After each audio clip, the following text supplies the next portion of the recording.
De l'Évangile de Jésus-Christ selon saint Matthieu, chapitre 22, versets 15 à 21. En ce temps-là, les pharisiens allèrent tenir conseil pour prendre Jésus au piège en le faisant parler. Ils lui envoient leurs disciples, accompagnés des partisans d'Hérode. « Maître, lui disent-ils, nous le savons, tu es toujours vrai, et tu enseignes le chemin de Dieu en vérité. Tu ne te laisses influencer par personne, car ce n'est pas selon l'apparence que tu considères les gens. Alors donne-nous ton avis. Est-il permis, oui ou non, de payer l'impôt à César, l'empereur ?» Connaissant leur perversité, Jésus dit : « Hypocrite, pourquoi voulez-vous me mettre à l'épreuve ?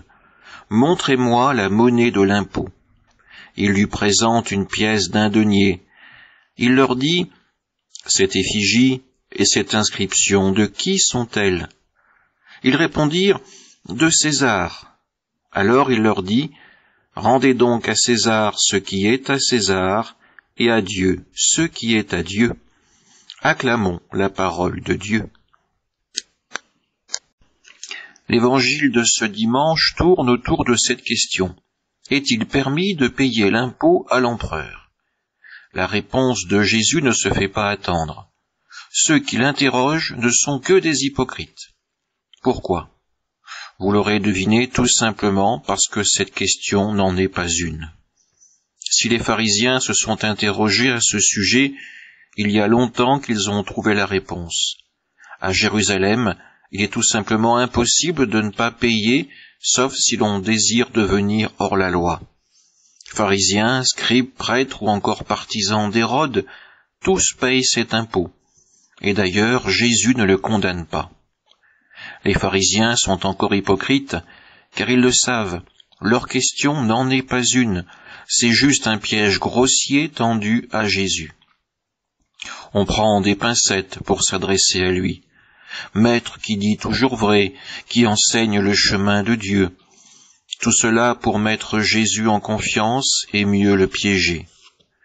Pour les pharisiens, leur plan est sans faille. Si Jésus dénonce l'impôt, il suffira de le signaler aux Romains et il sera condamné.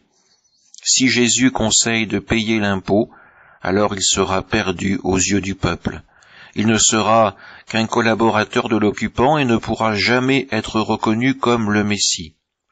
Pour Israël, être le Messie signifie encore être capable de rendre à cette nation sa liberté, son indépendance.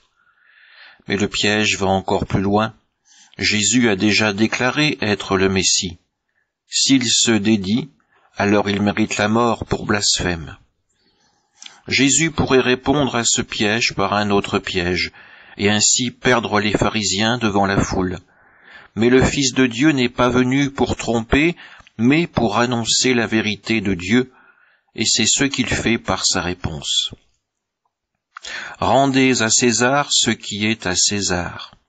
Il s'agit de reconnaître que César est bien le détenteur actuel du pouvoir terrestre. Dans l'histoire d'Israël, Dieu a bien souvent donné le pouvoir, l'autorité, à des rois ou à des empereurs étrangers. Ensuite, Jésus le précise de façon claire. Ne rendez à César que ce qui est à César. Lui verser l'impôt, oui. Le reconnaître comme un Dieu, non. Et enfin, rendez à Dieu ce qui est à Dieu.